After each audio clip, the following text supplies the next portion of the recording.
और बढ़ते हैं आगे। पश्चिम बंगाल में लगातार तीसरे दिन चुनावी प्रचार करते हुए गृह मंत्री अमित शाह ने गोरखा समस्या को लेकर बड़ा बयान दिया। गृह मंत्री ने भरोसा दिया कि बीजेपी सरकार बनी तो गोरखा समस्या का समाधान ढूंढ लिया जाएगा। बड़े चुनावी मुकाबले में लगातार तीसरे दिन चुनाव प्रचार करते हुए केंद्रीय गृह मंत्री अमित शाह ने ममता सरकार पर जोरदार हमला बोला।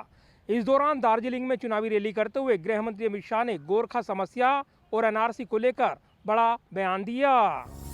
बंगाल की चुनावी जंग जीतने के लिए बीजेपी कोई कसर नहीं छोड़ रही है। 17 अप्रैल को होने वाले 5वें चरण के चुनावी मुकाबले से पहले पार्टी ने पूरी ताकत झोंक दी है। इसी कड़ी में आज केंद्रीय गृह मंत्री अमित शाह ने आज लगातार तीसरे दिन बंगाल में चुनाव प्रचार किया। दार्जिलिंग में चुनावी सभा को संबोधित करते हुए गृह मंत्री ने कहा कि आजादी के बाद कांग्रेस, कम्युनिस्ट और अब ये दीदी, इन्होंने दार्जिलिंग के विकास पर फुल स्टॉप लगा दिया है। गृह मंत्री ने कहा कि बीजेपी और गोरखा की एकता को तोड़ने का घिनौना प्रयास टीएमसी और दीदी ने किया है। दार्जिलिंग में चुनावी सभा को संबोधित करने के दौरान गृह मंत्री अमित शाह ने बड़ा बयान देते हुए कहा कि अभी केंद्र सरकार का national register for citizen NRC लागू करने का कोई प्लान नहीं है। इतना ही नहीं, गृह मंत्री अमित शाह ने ये भी कहा कि अगर ये लागू भी होता है तो इसका गोरखा समुदाय पर कोई असर नहीं होगा।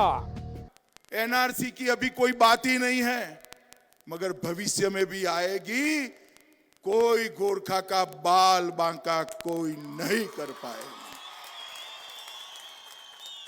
कोई आपको डराने के लिए आए, मेरे नाम से कहना कि देश के गृह मंत्री ने कहा है गोरखाओं को डरने की जरूरत नहीं है। ये अफवाहें फैलाकर अपनी राजनीतिक रोटियां सेकना चाहते हैं। मैं इस मंच से दीदी को कहना चाहता हूं, दीदी एक गंदी राजनीति अब नहीं चलेगी। गोरखा युवा जागरूक हो चुका है। गोरखा युवा आपके खिलाफ लड़ेगा। गोरखा युवा अत्याचारों का हिसाब किताब करेगा। दरअसल बंगाल के चुनाव में सीएए और एनआरसी एक बड़ा चुनावी मुद्दा रहा है। तृणमूल कांग्रेस की ओर से लगातार आरोप लगाया जाता रहा है कि बीजेपी यहां आकर सीएए एनआरसी कानून लागू करना चाहती है, जो वो नहीं होने देंगे। हालांकि बीजेपी ने भी अपने मैनिफेस्टो में सीएए लागू करने की बात कही है। हालांकि चुनाव में इसके असर को भांपते हुए बीजेपी ने अपनी रणनीति बदल ली है। चुनावी रैली में गृह मंत्री अमित शाह ने बार बार यहां भरोसा दिलाया कि अभी तक एनआरसी को लागू करने का कोई फैसला नहीं किया गया है। अगर ये लागू भी होता है तो गोरखाओं को कोई नुकसान नहीं होगा। गृह मंत्री ने आरोप लगाया कि तृणमूल कांग्रेस की ओर से एनआरसी को लेकर झूठ फैलाया जा रहा है ताकि गोरखाओं में भ्रम पैदा हो। गृह मंत्री अमित शाह ने ये आरोप भी लगाया कि कम्युनिस्टों ने 1986 में जो आग लगाई उसमें 1200 गोरखाओं की जान चली गई, लेकिन ममता दीदी ने कुछ नहीं किया। ममता सरकार ने गोरखाओं पर एफआईआर दर्ज की, लेकिन बीजेपी सरकार सत्ता में आते ही ऐसी एफआईआर को वापस ले लिया जाएगा। 1200 से ज्यादा गोरखाओं की छातियों में गोलियां मार दी, आज भी हम नहीं भूले। और उसके बाद मां, माटी और मानुस की बात करने वाली दीदी आई।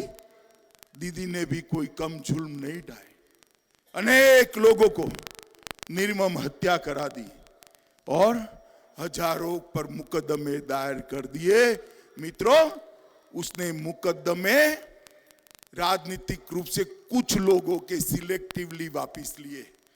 मैं कहकर जाता हूं कि भारतीय जनता पार्टी की सरकार बनने के बाद आंदोलन के जितने भी मुकदमे किसी भी गोरखा भाई पर है, सबके सब एक सप्ताह के अंदर हम वापस लेने का काम ये भारतीय जनता पार्टी की सरकार करेगी। गृह मंत्री अमित शाह ने दार्जिलिंग की चुनावी रैली में वादा किया कि सत्ता में आने के बाद जब बीजेपी का सीएम बनेगा तब गोरखा समुदाय की 11 जातियों को एसटी में शामिल किया जाएगा।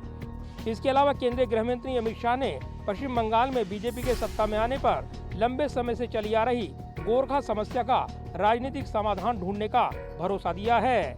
गृह मंत्री अमित शाह ने जनसभा के दौरान कहा कि देश के संविधान में सभी समस्याओं के हल का प्रावधान है। जाहिर है, बंगाल के बड़े चुनावी मुकाबले में केंद्रीय गृह मंत्री अमित शाह लगातार बेहद सक्रिय भूमिका में हैं। लगातार चुनावी कैंपेन लीड कर रहे गृह मंत्री चुनावी रैली और रोड शो के जरिए ममता सरकार पर हमला बोल रही हैं और इसी कड़ी में गोरखा समस्या को लेकर, एनआरसी को लेकर गृह मंत्री ने बड़ा बयान दिया है। कैमरामैन मनमोहन के साथ प्रदीप कुमार, टोटल न्यूज़, दिल्ली।